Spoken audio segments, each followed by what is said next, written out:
بسم اللہ الرحمن الرحیم۔ السلام علیکم ورحمۃ اللہ وبرکاتہ۔ پیارے ساتھیو، سیرت کی 17ویں قسط میں آپ کا خیر مقدم ہے۔ آج ہم ایک بہت اہم اور دلچسپ باب پر بات کریں گے جس میں مسلمانوں کی دوسری ہجرت حبیشہ کی طرف ہوتی ہے، اور اس کے ساتھ ہی کچھ بہت ہی سبق آموز واقعات بھی پیش آتے ہیں۔ پچھلی قسط میں ہم نے دیکھا تھا کہ پہلی ہجرت کرنے والے 15 صحابہ ایک افواہ کی وجہ سے واپس مکہ آ گئے تھے، لیکن جب انہیں پتہ چلا کہ قریش نے اسلام قبول نہیں کیا تو وہ بہت پریشان ہوئے۔ آج ہم دیکھیں گے کہ اس کے بعد کیا ہوا اور کیسے اللہ تعالیٰ نے اپنے بندوں کے لیے حبیشہ کو پھر سے پناہ گاہ بنا دیا۔ چونکہ پہلی ہجرت کرنے والے صحابہ واپس آ گئے تھے، اس لیے ہر ایک کو دوبارہ مکہ میں کسی نہ کسی سردار کی پناہ لینا ضروری تھا۔ ان میں سے ایک صحابی تھے عثمان بن مظعون۔ انہوں نے قریش کے بہت بڑے سردار ولید بن مغیرہ سے پناہ لی، جو بہت طاقتور تھا۔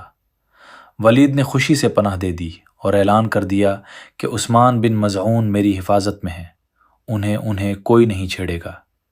چنانچہ عثمان بن مظعون بالکل محفوظ ہو گئے، ان کے بال بھی بیکا نہیں ہوئے۔ لیکن جب انہوں نے دیکھا کہ دوسرے مسلمان بلال، خباب اور دیگر شدید ظلم سہ رہے ہیں، مارے جا رہے ہیں، اور وہ خود آرام سے ہیں، تو ان کا ضمیر زندہ ہو گیا۔ انہوں نے کہا کہ میں یہ برداشت نہیں کر سکتا کہ میرے بھائی ستائے جائیں اور میں محفوظ رہوں۔ چنانچہ وہ ولید بن مغیرہ کے پاس گئے اور کہا کہ میں تمہاری پناہ واپس کرتا ہوں، مجھے تمہاری حفاظت کی ضرورت نہیں۔ ولید نے کہا کہ تم پناہ کیوں واپس کر رہے ہو؟ کسی نے تمہیں کچھ کہا ہے؟ عثمان نے کہا نہیں، بلکہ میں خود ایسا چاہتا ہوں، میں اپنے بھائیوں کے ساتھ دکھ سہوں گا۔ ولید نے یہ سن کر اعلان کر دیا کہ عثمان بن مظعون نے میری پناہ واپس کر دی ہے۔ اب عثمان بن مظعون بغیر پناہ کے رہ گئے۔ ایک دن وہ بازار سے گزر رہے تھے تو وہاں لبید بن ربیعہ نامی ایک مشہور شاعر کھڑے تھے جو عرب کے بہترین شاعروں میں شمار ہوتے تھے، اور وہ کعبہ کے پاس اپنا ایک شعر پڑھ رہے تھے۔ شعر تھا کہ سنو، اللہ کے سوا ہر چیز باطل ہے۔ یہ سن کر عثمان بن مظعون نے کہا کہ تم نے سچ کہا، بالکل ٹھیک کہا۔ پھر لبید نے دوسرا مصرع پڑھا کہ ہر نعمت بے شک ختم ہو جائے گی۔ یہ سن کر عثمان بن مظعون نے کہا کہ تم نے جھوٹ بولا، جنت کی نعمتیں کبھی ختم نہیں ہوتی۔ لبید کو غصہ آ گیا کہ مہمان کی موجودگی میں کوئی اس طرح بول رہا ہے، اور اس نے کہا کہ تمہاری قوم نے مہمانوں کی عزت کرنا چھوڑ دی ہے۔ اسی دوران بھیڑ میں سے کسی نے آگے بڑھ کر عثمان بن مظعون کے منہ پر مکہ مار دیا، جس سے ان کی بائیں آنکھ سوج گئی اور نیلی ہو گئی۔ جب ولید بن مغیرہ کو یہ خبر ملی تو وہ دوڑتے ہوئے آئے اور کہنے لگے کہ میرے بھانجے، تم نے پناہ کیوں واپس کی؟ آؤ پھر سے میری پناہ میں آ جاؤ، میں تمہیں کوئی تکلیف نہیں ہونے دوں گا۔ لیکن عثمان بن مظعون نے مسکراتے ہوئے کہا کہ نہیں، اب تو میری دائیں آنکھ بھی اس برکت کی محتاج ہے جو بائیں آنکھ کو ملی ہے، اور انہوں نے پناہ واپس نہیں لی۔ یہ تھا ان کا جذبہ ایثار اور اپنے بھائیوں کے ساتھ دکھ سہنے کی آرزو۔ اسی طرح ابو سلمہ تھے جو ام سلمہ کے شوہر تھے۔ بعد میں ام سلمہ نبی کریم کی زوجہ بنے۔ ابو سلمہ نے اپنے ماموں ابو طالب سے پناہ مانگی اور ابو طالب نے بڑی خوشی سے پناہ دے دی۔ جب ابو جہل کو پتہ چلا تو اسے غصہ آ گیا۔ اس نے ابو طالب سے کہلا بھیجا کہ تم نے محمد کو پناہ دے رکھی ہے، اب ابو سلمہ کو بھی پناہ دے رہے ہو۔ ابو طالب نے جواب دیا کہ جب میں ایک بھانجے کو پناہ دے سکتا ہوں تو دوسرے بھانجے کو کیوں نہیں دے سکتا، اور پھر ان کے درمیان سخت کلامی ہوئی۔ لیکن اس جھگڑے میں ایک عجیب موڑ آیا۔ ابو لہب جو خود نبی کریم کا کٹر دشمن تھا، وہ اپنے بھائی ابو طالب کی حمایت میں اٹھ کھڑا ہوا۔ اس نے ابو جہل سے کہا کہ تم نے اس بوڑھے کو کافی تنگ کر دیا ہے، اب باز آؤ، اگر تم نے نہیں مانا تو میں ابو طالب کے ساتھ ہوں گا۔ یہ ابو لہب نے محض بھائی کی محبت اور قبیلے کی حمایت میں کہا تھا، اس کا اسلام سے کوئی تعلق نہیں تھا۔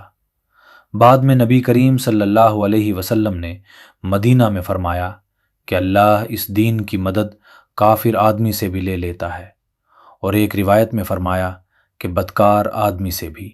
اب ہم آتے ہیں حضرت ابو بکر صدیق کی طرف۔ جب پہلی ہجرت کا قافلہ روانہ ہوا تو حضرت ابو بکر بھی اس قافلے میں شامل تھے۔ وہ بھی اپنی اہلیہ اور خاندان کے ساتھ جدہ کی بندرگاہ کی طرف جا رہے تھے تاکہ وہاں سے کشتی کے ذریعے حبشہ پہنچ جائیں۔ راستے میں جب وہ برق الغماد نامی مقام پر پہنچے تو ان کی ملاقات ابن الدغنہ سے ہوئی، جو کارا قبیلے کا سردار تھا اور مکہ کا پڑوسی اور تجارتی حلیف تھا۔ اس نے حضرت ابو بکر کو سفر کی تیاری کرتے دیکھا تو حیران ہوا اور پوچھا، اے ابو بکر، کہاں جا رہے ہو؟ حضرت ابو بکر نے فرمایا کہ میری قوم نے مجھے نکال دیا ہے، اب میں زمین میں چل پھر کر اپنے رب کی عبادت کروں گا۔ ابن الدغنہ نے کہا، اے ابو بکر، تم جیسے آدمی کو اپنا وطن نہیں چھوڑنا چاہیے اور نہ ہی تمہیں نکالا جانا چاہیے۔ تم تو بیواں اور مسکینوں کی مدد کرتے ہو، رشتہ داروں سے اچھا سلوک کرتے ہو، مہمانوں کی خاطرداری کرتے ہو، مصیبت زدوں کی خبر گیری کرتے ہو۔ میں تمہیں اپنی پناہ میں لیتا ہوں، واپس چلو اور اپنے شہر میں اپنے رب کی عبادت کرو۔ چنانچہ ابن الدغنہ حضرت ابو بکر کو واپس لے آیا اور پھر اس نے کعبہ کے پاس کھڑے ہو کر تمام قریش کے سامنے اعلان کر دیا کہ میں نے ابو بکر کو اپنی پناہ میں لے لیا ہے۔ قریش نے اس کی پناہ کو قبول کر لیا کیونکہ وہ ایک پڑوسی قبیلے کا سردار تھا اور اس کے ساتھ ان کے تجارتی تعلقات تھے۔ لیکن قریش نے ایک شرط رکھ دی کہ ابو بکر اپنے گھر میں چھپ کر عبادت کریں، کھلے عام قرآن نہ پڑھیں اور نہ ہی باہر نماز پڑھیں۔ حضرت ابو بکر نے یہ شرط مان لی۔ پھر انہیں ایک تدبیر سوجھی۔ انہوں نے اپنے گھر کے سامنے ایک چھوٹا سا صحن بنا لیا اور اسے قبلہ رخ کر دیا اور وہیں بیٹھ کر بلند آواز سے قرآن کی تلاوت کرنے لگے۔ حضرت ابو بکر کی تلاوت بہت خوبصورت تھی۔ وہ بہت روتے تھے اور ان کی آواز اتنی پر اثر تھی کہ عورتیں اور بچے جمع ہو جاتے، کھڑے ہو کر سنتے اور بہت سے لوگ متاثر ہوتے۔ قریش کے سرداروں نے یہ دیکھا تو وہ گھبرا گئے۔ وہ ابن الدغنہ کے پاس گئے اور کہنے لگے کہ ہم نے تمہاری پناہ اس شرط پر قبول کی تھی کہ ابو بکر گھر میں چھپ کر عبادت کریں گے، لیکن انہوں نے تو گھر کے باہر ہی مسجد بنا لی ہے اور کھلے عام قرآن پڑھتے ہیں۔ ہمیں ڈر ہے کہ ہماری عورتیں اور بچے ان کے اثر میں نہ آ جائیں، لہٰذا تم یا تو انہیں روکو یا اپنی پناہ واپس لے لو۔ ہم تمہارا معاہدہ توڑنا نہیں چاہتے، لیکن ابو بکر کا کھلا اعلان ہمیں قبول نہیں۔ ابن الدغنہ نے حضرت ابو بکر سے جا کر کہا کہ تم جانتے ہو کہ میں نے تمہارے لیے کس شرط پر معاہدہ کیا تھا، اب تم یا تو اس پر قائم رہو یا مجھے میری پناہ سے آزاد کر دو، کیونکہ میں نہیں چاہتا کہ عرب میں یہ مشہور ہو کہ میری قوم نے کسی کے لیے دی گئی پناہ کو توڑا۔ حضرت ابو بکر نے فرمایا کہ میں تمہیں تمہاری پناہ سے آزاد کرتا ہوں اور اللہ کی پناہ میرے لیے کافی ہے۔ یہ تھے حضرت ابو بکر جنہوں نے اللہ کی پناہ کو ہر چیز پر ترجیح دی۔ دوسری طرف جب حبیشہ سے واپس آنے والے صحابہ مکہ کے قریب پہنچے تو انہیں پتہ چلا کہ انہوں نے جھوٹی خبر سنی تھی۔ قریش نے اسلام قبول نہیں کیا تھا۔ ان میں سے بعض نے کہا کہ چلو واپس حبیشہ چلتے ہیں، لیکن کچھ نے کہا کہ ہم اتنے قریب آ گئے ہیں تو مکہ ہی چلتے ہیں۔ چنانچہ کچھ لوگ واپس حبیشہ چلے گئے اور کچھ مکہ میں رہ گئے، لیکن جلد ہی حبیشہ کے حالات کی خبریں مکہ کے مسلمانوں تک پہنچنے لگیں کہ وہاں امن ہے، کوئی ستانے والا نہیں اور ہم اپنے دین پر آزادی سے عمل کر سکتے ہیں۔ یہ خبر سن کر مکہ میں موجود مسلمانوں نے مشورہ کیا کہ ہم کیوں یہاں ظلم سہیں، چلو ہم بھی حبیشہ چلیں، اور اس طرح تقریباً 40 سے 50% مسلمانوں نے حبیشہ جانے کا فیصلہ کر لیا۔ یہ دوسری ہجرت تھی جو پہلی سے کہیں زیادہ بڑی تھی۔ اس بار اسی سے زیادہ مسلمان حبیشہ گئے اور ان کے قائد تھے حضرت جعفر بن ابی طالب، جو نبی کریم کے چچا زاد بھائی تھے اور اپنی دانائی اور شجاعت کے لیے مشہور تھے۔ حضرت عثمان بن عفان اور حضرت مصعب بن عمیر نے اس بار ہجرت نہ کرنے کا فیصلہ کیا۔ جب قریش کو پتہ چلا کہ اتنے بڑے تعداد میں مسلمان حبیشہ جا رہے ہیں تو وہ بہت شرمندہ ہوئے۔ مکہ کی کل آبادی چند سو تھی اور اسی لوگوں کا جانا مطلب تھا کہ آپ کی 10% آبادی آپ سے بغاوت کر کے جا رہی ہے۔ یہ حرم کے متولیوں کے لیے ناقابل برداشت تھا۔ چنانچہ قریش نے ایک وفد حبیشہ بھیجنے کا فیصلہ کیا اور اس کام کے لیے 2 نہایت چالاک اور ہوشیار آدمیوں کو چنا۔ ان میں سے ایک تھے عمرو بن العاص، جو اپنی چالاکی کے لیے مشہور تھے، اور دوسرے کے بارے میں اختلاف ہے کہ وہ عبداللہ بن ابی ربیعہ تھے یا عمارہ بن ولید۔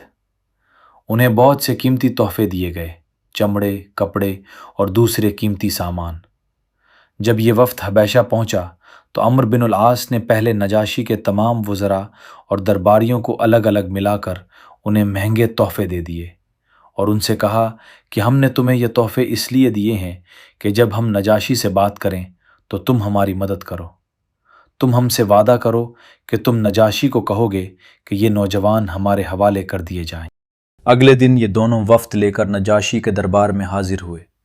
انہوں نے نجاشی کو سجدہ کیا اور بڑے بڑے تحفے اس کے سامنے رکھے اور کہا، اے بادشاہ، ہمارے شہر کے کچھ نادان نوجوان آپ کے ملک میں آ گئے ہیں۔ انہوں نے ایک نیا دین بنا لیا ہے جو نہ ہمارا دین ہے اور نہ آپ کا۔ ان کے بزرگوں نے ہمیں بھیجا ہے کہ آپ انہیں ہمارے حوالے کر دیں۔ یہ سنتے ہی وہ وزراء جن کو رشوت دی گئی تھی فوراً بول اٹھے کہ اے بادشاہ، ان کی بات ٹھیک ہے، ان لوگوں کو ان کی قوم کے حوالے کر دیجئے، ان کا معاملہ وہ خود نمٹا لیں گے۔ لیکن نجاشی ایک انصاف پسند بادشاہ تھا۔ اس نے کہا، نہیں، اللہ کی قسم، میں ان لوگوں کو اس وقت تک واپس نہیں کروں گا جب تک ان کی بات خود نہ سن لوں۔ یہ میرے ملک میں آئے ہیں، میری پناہ میں ہیں، کم از کم ان کا موقف سننا بھی انصاف ہے۔ چنانچہ اس نے مسلمانوں کو دربار میں بلوایا۔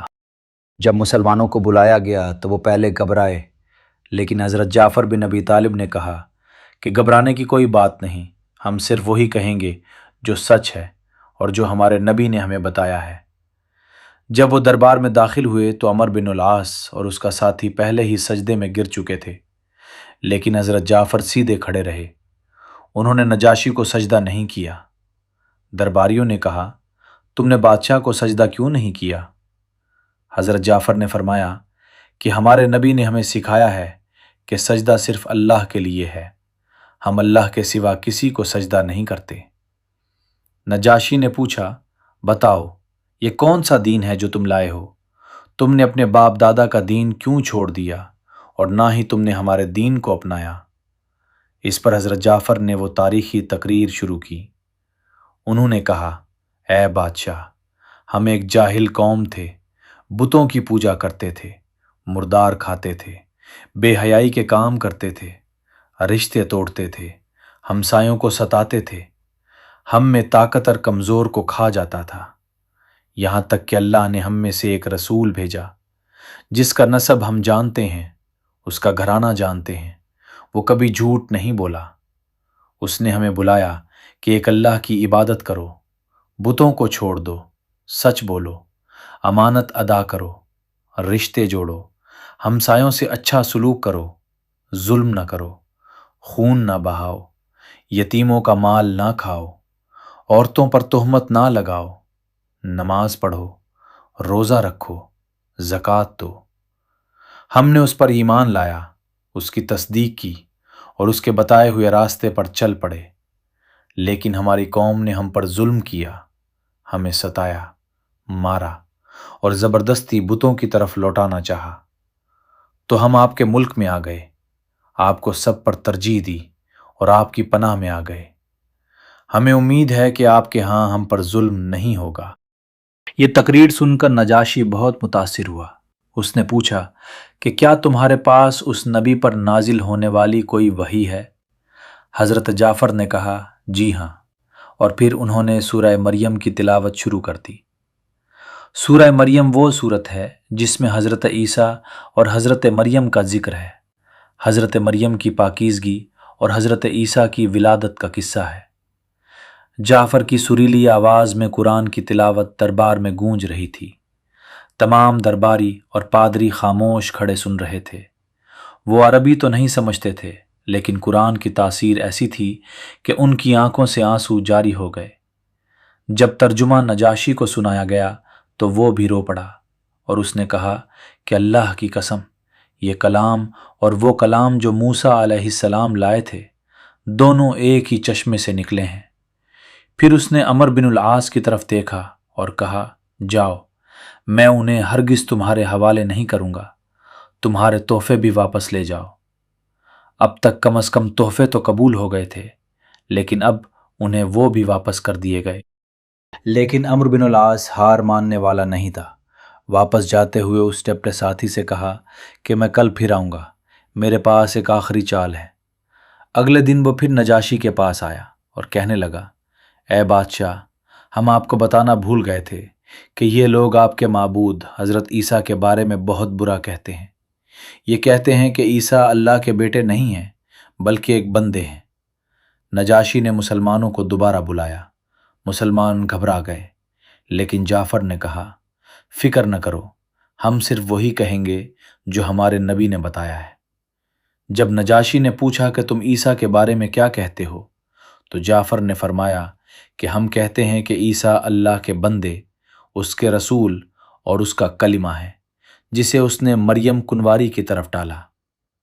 یہ سن کر نجاشی نے زمین سے ایک تنکا اٹھایا اور کہا کہ اللہ کی قسم، عیسیٰ نے کبھی اس سے زیادہ کچھ نہیں کہا جتنا تم نے کہا، اس تنکے کے برابر بھی فرق نہیں۔ پھر اس نے عمرو بن العاص سے کہا کہ جاؤ، تم ذلیل و خوار ہو کر جاؤ اور تمہارے تحفے بھی واپس لے جاؤ۔ چنانچہ عمرو بن العاص اور اس کا ساتھی بہت ذلیل ہو کر واپس لوٹے اور مسلمان حبشہ میں عزت اور امن سے رہنے لگے۔ نجاشی کے اس فیصلے کے بیک اس کے درباریوں میں بڑبڑاہٹ شروع ہو گئی۔ کچھ لوگوں نے کہا کہ بادشاہ نے ہمارا دین چھوڑ دیا ہے، وہ مرتد ہو گیا ہے۔ یہ بات بڑھتی گئی، یہاں تک کہ بغاوت کی صورتحال پیدا ہو گئی۔ نجاشی کو پتہ چلا تو اس نے بڑی ذہانت سے کام لیا۔ اس نے ایک پرچے پر اپنی زبان میں لکھا کہ میں گواہی دیتا ہوں کہ ایک اللہ ہے اور عیسیٰ اللہ کے بندے اور رسول ہیں۔ اس پرچے کو اس نے اپنے سینے میں چھپا لیا۔ پھر اس نے تمام باغیوں کو بلایا اور کہا کہ تمہیں مجھ سے کیا مسئلہ ہے؟ کیا میں تمہارے لیے اچھا بادشاہ نہیں ہوں؟ کیا میں انصاف نہیں کرتا؟ کیا میں نے تمہارے حالات بہتر نہیں کیے؟ سب نے کہا کہ جی ہاں، لیکن آپ نے ہمارا دین چھوڑ دیا ہے۔ نجاشی نے پوچھا کہ تم کیا عقیدہ رکھتے ہو؟ انہوں نے کہا کہ ہم مانتے ہیں کہ عیسیٰ اللہ کا بیٹا ہے۔ اس پر نجاشی نے اپنے سینے کی طرف اشارہ کرتے ہوئے کہا کہ میں بالکل یہی مانتا ہوں، اور اس کی مراد وہ پرچہ تھا جو اس کے سینے میں چھپا تھا۔ یہ توریہ تھا، یعنی دوہرے معنی والی بات جس کی اسلام میں گنجائش ہے۔ اس طرح اس نے اپنے لوگوں کو مطمئن کر دیا اور بغاوت ٹل گئی۔ اس نے مسلمانوں کو خفیہ طور پر اطلاع بھی دی تھی کہ اگر اسے قتل کر دیا گیا تو وہ ایک کشتی تیار رکھیں جس سے وہ بچ کر نکل سکیں، لیکن اللہ نے اسے کامیاب کر دیا۔ بعد میں جب نبی کریم صلی اللہ علیہ وسلم نے نجاشی کو خط لکھا تو اس نے جواب دیا کہ میں مسلمان ہوں، میں آپ پر اور آپ کی لائی ہوئی ہر چیز پر ایمان لایا ہوں۔ اور جب چند سال بعد نجاشی کا انتقال ہوا تو نبی کریم صلی اللہ علیہ وسلم نے مدینہ میں صحابہ کو جمع کر کے فرمایا کہ آج تمہارا ایک نیک بھائی فوت ہوا ہے۔ پھر آپ نے نماز جنازہ غائبانہ پڑھی۔ یہ نماز آپ نے پوری زندگی میں صرف اسی ایک شخص کے لیے پڑھی، کیونکہ حبشہ میں نجاشی کا جنازہ پڑھنے والا کوئی مسلمان نہیں تھا اور وہ خفیہ طور پر مسلمان ہو چکا تھا۔